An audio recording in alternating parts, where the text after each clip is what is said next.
కూర్చోండి సార్, కూర్చోండి కూర్చోండి. చెప్పండి సార్. సార్ మీ అబ్బాయి రోజు రోజు చాలా మంచి చదువుతున్నాడు సార్. వీడా ఇంకోటి సార్ డైలీ స్కూల్లోకి రాగానే బ్యాగ్ పడేస్తాడు, గ్రౌండ్లోకి వెళ్ళిపోతుంటాడు, ఆడతాడు, మళ్ళీ బుక్ ఏముంటాడు తెలిసి పేర్లు ఏదో మిస్టేక్ అయినట్టుంది. వీడు వాడు కాదు సార్. అయ్యో సార్ చాలా మంచి చదువుతాడు సార్. క్లాస్లో ఇతనే చాలా డీసెంట్ స్టూడెంట్ సార్. డీసెంటా సార్? మొన్న సార్ బెంచ్ కింద బాంబు పెట్టిరని వరుణ్ని సస్పెండ్ చేసి చూసిరా సార్? సార్ నేను రాసిస్తున్నా, ఈడే పెట్టుంటాడు సార్, బాంబు ఈడే పెట్టుంటాడు. ఈడి అమ్మబుద్ధులు ఒకటే ఈడే పెట్టుంటాడు సార్.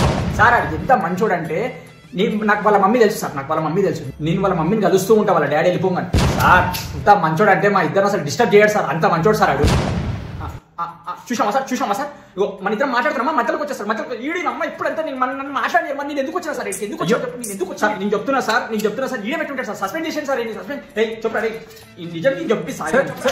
అయ్యో సార్ ఇతను కాదు సార్ బాంబు పెట్టింది, అతనే. కోసం మధ్యలోకి అని చెప్తున్నాడుగా నిజం. సార్ ప్రిన్సిపల్ మేడం మీద బెస్ట్ స్టూడెంట్ అని హగ్గిచ్చింది సార్. హగ్గా నాకు చెప్పలేవు మరి ప్రిన్సిపల్ మేడం హగ్గిచ్చిందని? అంటే తప్పు పని చేసినవరా సార్? చూసినావా ఒక్కడొక్కడు మజా తీసుకుంటుండు సార్ నాకు చెప్పకుండా. నిన్నమ్మ సార్ మీరు ఏదో అవుతారు ఆడుతున్నారు సార్, అవుతారు ఆడుతున్నారు. పిలవండి సార్ ప్రిన్సిపల్ మేడం ఇంట్లోని అటెండ్ సార్. హగ్గు ఫస్ట్ నాకు ఇవ్వాలి, హగ్గు నేను ఇస్తా, హగ్గు ఇస్తాను, నేను ఇవ్వాలి. ఇప్పుడు ప్రిన్సిపల్ మ్యామ్కి నేను హగ్గు ఇవ్వాలి. పిలుపు సార్.